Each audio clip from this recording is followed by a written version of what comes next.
जिसे चाहो उससे कुछ मत चाहो। अगर ये अपने जीवन का नियम बना लोगे तो अपने आप पे उम्मीदें खत्म हो जाएंगी। और मैंने कई बार ये बात कही है कि दुख का कारण कोई परेशानी नहीं है, दुख का कारण हमारी एक्सपेक्टेशंस हो।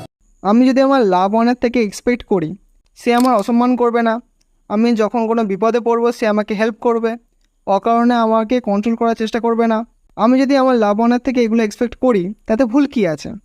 মেবি যদি এক্সপেকটেশনসগুলো ব্রেক হয় আমার খারাপ লাগবে, কিন্তু এই খারাপ লাগার দরুন আমি সম্পর্কটা থেকে বেরিয়ে যাব।